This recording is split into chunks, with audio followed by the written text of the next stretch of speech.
तो स्विफ्ट की तरह ही अपना एक फाइनेंशियल टेलीकम्युनिकेशन सिस्टम के बारे में भारत सरकार सोच रही है और जानकार मान रहे हैं कि इससे दुनिया भर में रुपए को भी और ज़्यादा मजबूती मिलेगी। और बैंकरों की एक विशेषज्ञ समिति है जो इस बारे में अपना विकल्प तैयार कर रही है कि आखिर कैसे भारत खुद अपना एक टेलीकम्युनिकेशन सिस्टम बना पाए। और इसी को समझने के लिए हमारे साथ हैं प्रोफेसर अमीरुल्लाह खान साहब, जो अर्थशास्त्री हैं, और बारीकी से समझने के लिए और बहुत सरल भाषा में समझने के लिए जो दर्शक इस वक्त हमारे साथ जुड़ रहे हैं, हमने तब से हम ये जानकारी दे रहे हैं प्रोफेसर खान की स्विफ्ट की तरह एक नए सिस्टम की इजाद की बात भारत सरकार कर रही है, लेकिन भारतीय कारोबारियों के लिए, व्यापार के लिए, रुपए के लिए ये क्या मायने रखेगा, इससे क्या बदल जाएगा? जी जी हाँ सकता, ये बड़ी दिलचस्प बात है जो अब हम कर रहे हैं। और इस वजह से कर रहे हैं कि अब भारत की जो आर्थिक स्थिति है वो एक एक दर्जे पे पहुंच गई है, एक बड़े अहम दर्जे पे। और उसकी एक जो स्टेबिलिटी है, जो स्थिरता है, वो उस वजह से लोगों को ये उम्मीद है कि वो भारत से ज्यादा ट्रेड कर सके। आप देखेंगे कि पिछले दिनों में जब से कोविड हुआ और जब ये जो हमारे नेबर्स हैं उनकी हालत थोड़ी सी खस्ता हुई, सब श्रीलंका की, पाकिस्तान की, चाइना की, और इंडियन इकोनॉमी उन दिनों बड़ी स्टेबल रही। तो उस वजह से ये बात हमको समझ में आने लगी कि क्या हम अपनी करेंसी में ट्रेड कर सकते हैं। आप देखिए कि तकरीबन 90% ट्रेड या 86% ट्रेड डॉलर में होता है, 10-12% यूरो में होता है, फिर थोड़ा सा येन में और युआन में। ये 4 करेंसीज हैं जिनमें सारा ट्रेड होता है। इंडिया का अभी भी 1% से कम है। तो हम चाह रहे हैं कि क्योंकि हम एक बड़ी मईशत है, हम एक बड़ी इकोनॉमी है और हम बहुत ज्यादा इंपोर्ट करते हैं। हमारा इंपोर्ट अब तकरीबन 700-800 बिलियन डॉलर का हो गया है। तो हमारा मुल्क ऐसा मुल्क है जो बहुत सारे कंट्रीज के साथ खरीदो फरोख्त करता है। तो जब हम खरीदते हैं तो हमें अपना रुपया डॉलर में कन्वर्ट करना पड़ता है। जब आप डॉलर में कन्वर्ट करते हैं तो थोड़े से पैसे उस कन्वर्जन में खत्म चले जाते हैं। उसको ट्रांजैक्शन कॉस्ट कहते हैं कि आपने 80 रुपए का डॉलर खरीदा तो आपसे जिसने डॉलर बेचा उसने 2%, 4% पैसे बना लिए। तो एक तो वो खर्च कम होने लगेगा।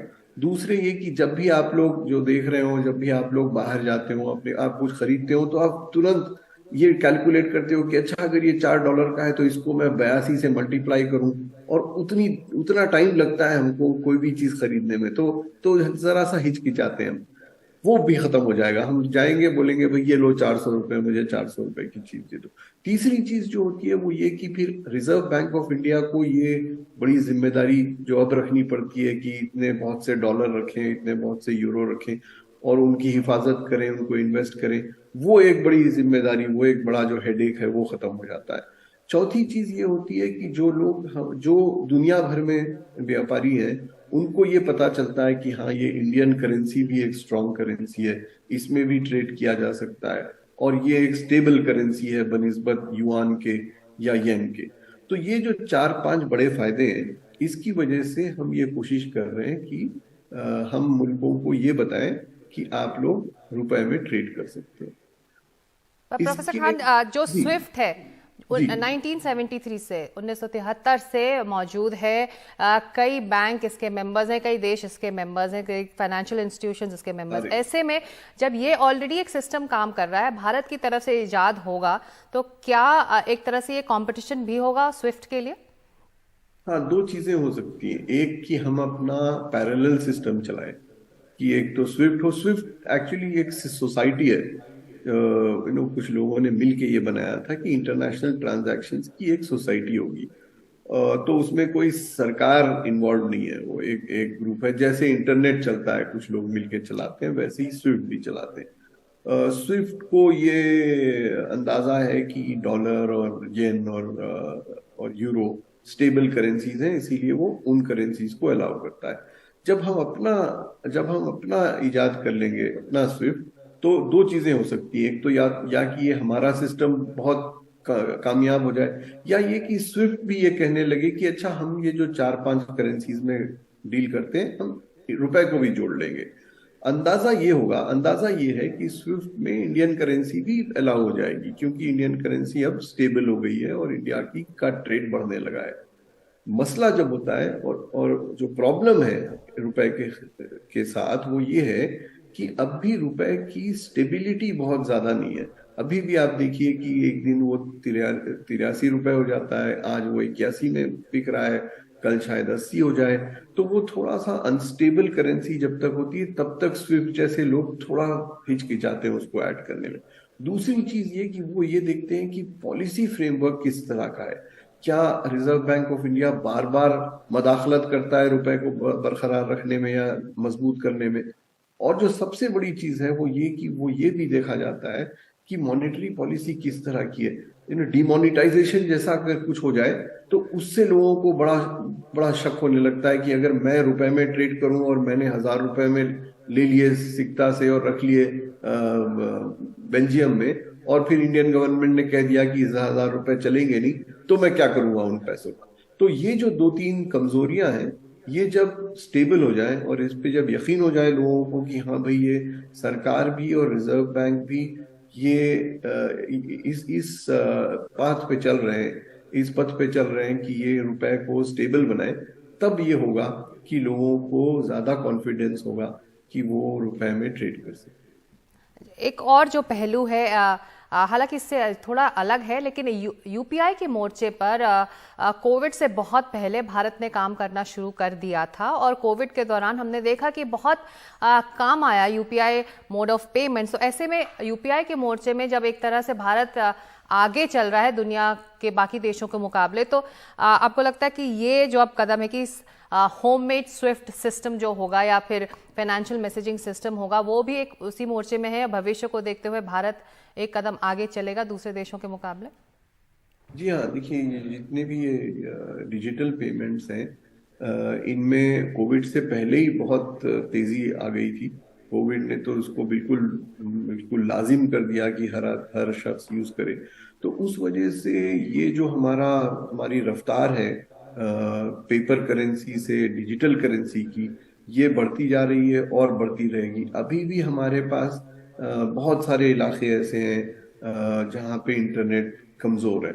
जब वो इंटरनेट वहाँ पे मजबूत हो जाएगा, जब जब 300-400 मिलियन लोग ऐसे हैं जिनके पास स्मार्टफोन नहीं है, उनके पास भी जब स्मार्टफोन आ जाएगा, तब ये जो यूपीआई की तादाद है वो बहुत ज्यादा बढ़ जाएगी।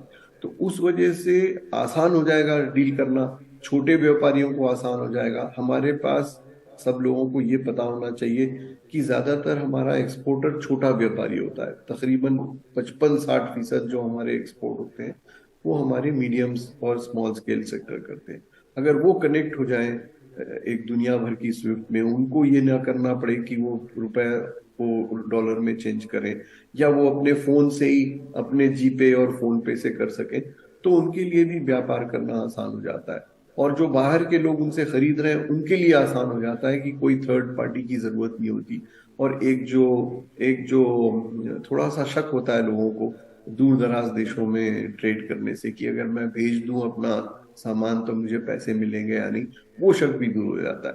तो इस वजह से ये जो तीनों चार चीजें एक साथ हो रही हैं, इससे फायदा तो हमको बहुत है। सारे सारे सिस्टम को है, छोटे व्यापारी को है, बड़े व्यापारी को है, और ट्रेडर को है, और फॉरेन इन्वेस्टर जो है या फॉरेन बायर जो है वो उनको भी है। लेकिन इसमें जो एक चीज मैं आखिरी चीज बता दूं आपको जी जी सीधा, जी। एक जो कमजोरी है वो ये कि हमारी जो ट्रेड डेफिसिट है वो बहुत ज्यादा है। हम इसका आसानी से ये बता दूं मैं आपको कि हम $400 बिलियन का एक्सपोर्ट करते हैं, हम $800 बिलियन इंपोर्ट करते हैं। इसका मतलब ये कि हम $800 बिलियन खर्च करते हैं और हम बेचते हैं $400 बिलियन। तो ये जो पैसे हैं वो कहाँ से जाएंगे? अगर लोग इतने बहुत से रुपए जमा कर लें अपने पास, फिर वो रुपए खर्च कहाँ करेंगे?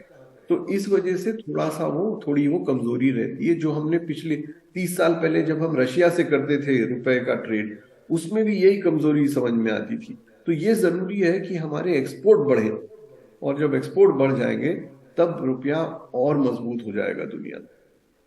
और तब ये और ज़्यादा कारगर साबित होगा ये फाइनेंशियल टेलीकम्युनिकेशन सिस्टम। बहुत शुक्रिया इसको सरल भाषा में समझाने के लिए प्रोफेसर खान।